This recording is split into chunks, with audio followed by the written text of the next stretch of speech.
We're going to dive into all this stuff throughout the next 2 hours, including the defense, the injuries, DeWanda at left tackle, the weapons, Jameis, why it took so long to make a change, but we got to get a quick word in from FanDuel, guys. Get ready to tackle the NFL action with FanDuel, America's number one sportsbook, because right now new customers can get $5 and $150 in bonus bets if they win their first bet. The FanDuel Sportsbook app gives you everything you need to place live bets on the NFL all in one place. So if you get a hunch in the middle of the game, you can check out all the latest stats, view live play-by-play, and so much more on the same page. Just visit FanDuel.com/UCSS to join today. Never waste a hunch and make every moment more with FanDuel, an official sportsbook partner of the NFL.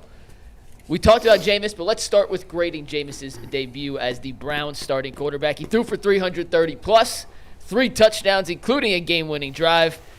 Jason, we'll start with you. What grade would you give Jameis for his performance in his first start as the Cleveland Browns starting quarterback? Well, since he had Jimmy Donovan on his side, I'd give him an A-. I mean, I don't know how you can go any lower than that. He had a couple balls that should have been picked, but they weren't. So you judge based on what's out there, and to put up the first 300-yard game of the season, the great throw to Tillman. Mike and I were talking before the show. He had a couple throws. He had one where he anticipated Elijah Moore coming out of his break and threw a beautiful ball, just a beautiful pass. Go back to the first throw of the game to David Njoku. You didn't see that last week or the week before or the week before. So, I mean, you got the full Jameis experience yesterday. You got some unbelievable throws. You got some boneheaded throws that went your way. And this is what it's like. You're going to live and die with this. And it is similar to the Joe Flacco experience from last year. But he has the arm strength and he has the moxie to overcome the turnovers. So if he throws a turnover, he's going to come right back the next possession and give you another big play. So, I mean, I give him an A-. The minus only because some of those throws were like, oh, but then he got away with it. And even if they lost that game, even if Kyle Hamilton picks off that pass, I still write the same column, and I still come in here today and say the exact same thing. Like, it didn't really change anything because you saw an actual bona fide NFL offense and what it's supposed to look like. I know we all forgot what that's supposed to look like, but that, whether you win or lose, that's how it's supposed to look. Listen, look, I was sitting at the crib. It was the first game that me and my wife watched the game together. She's like, I can't do it. I'm gonna watch to see what Jameis Winston do. And by the way, McNuggets, do you have my tweet? We do. You can take tagboard full here, Steve, if you want. Here we go. Earlier on in the week, I said this. I'm excited and intrigued to see if Jameis Winston has what it takes to be a new wave bridge quarterback for the Browns. We also get a fresh perspective with Ken Dorsey calling plays, can evaluate Stefanski in the CEO role to see if they can fix the penalties, discipline, and clock management, and talked about that. That was on a Monday.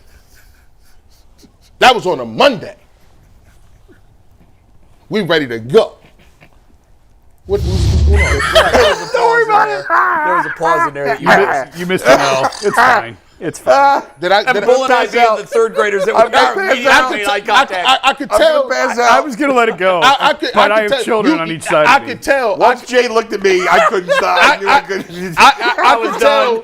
You could tell that I ain't been here in a while. Even I didn't catch my own pauses. I was just like, I'm going to have to rewind the tape now. I got to watch that. I'm going to have to pause myself. You got to catch that LG. Yeah. More ways than one. Hold it. Hey, but listen, here's what I'm going to say, though. I'm going to say this, though. When you watch Jameis Winston, right, and you see 2 or 3 of those throws, the throw he made in the first quarter to a David Njoku, super elite. The touchdown pass where Njoku goes over top of a defender, super elite. I cannot wait till Sean King brings some of these passes up because we forgot what it looks like to throw the ball in sort of tight windows and to get it there. We saw some of the same things with Joe Flacco last year when he was throwing the football to Amari Cooper and some of those guys. And by the way, we see what happens when receivers believe you're going to get the rock. There was a play last week where Sean King talks about how Elijah Moore was dogging it on a clear-out route that he did not clear out fast enough, it didn't run his route hard enough, and it muddied the picture up underneath so that when Deshaun Watson was trying to throw the football, that defender was still hanging on the underneath route. Guess what? Elijah Moore all of a sudden this week was fast. Guess what? Cedric Tillman all of a sudden this week knew what routes to run. I'm like, dang, when did they start running them? And the reason is, when you spread the ball around, when people is getting the ball, you never know when you might come out of your break and the ball is on its way.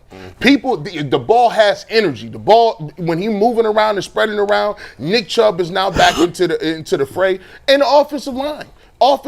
I thought Joe Batonio talked about it after the thing. He said some of the stuff that he was saying in the huddle is kind of strange, but kind of strange a little bit. Did you see his pregame interview, bro? That was bizarre. But he invokes this energy level in you, right? Yeah, like he invokes, like, hey guys, listen, forget what we're doing. We're going 1-0. I thought he had an A+ game. We'll see what he comes back, and this is another one. We get another opportunity to see him next week, and hopefully he can stack the games together. Because if he wants to be an option for this team, he's going to have to stack them together. He's going to have to win more games. He's going to have to do other things. But for that game, for what they needed to do, playing Baltimore, A+ for me. I'm at an A-. I'm with you. I couldn't quite get to the threshold of an A, but I'm a tough grader, I think, typically. And look, Kyle Hamilton, I don't know how you explain it. I don't know what his post-game comments were afterwards. That's play we've made in the past, where the game's in our hands and we drop it. The Ravens don't do that. The Ravens aren't known for that. Hamilton's not known for that. Inexplicably, it hit him in the chest, and he dropped it. Now look, he's playing defensive back because he doesn't have hands. If that's clearly the case. I mean, if these guys had they hands, could catch and be receivers. You'd be monetizing them on offense as well. So it's not like a receiver that dropped the ball, but it was still stunning. He did everything well. And that's rare that you can say that with a quarterback in their first start in a new system in a meaningful game. Here's an interesting stat. 27 of 41, 334 yards, 3 touchdowns, no picks. Also the game winner to Tillman just after the 2-minute warning.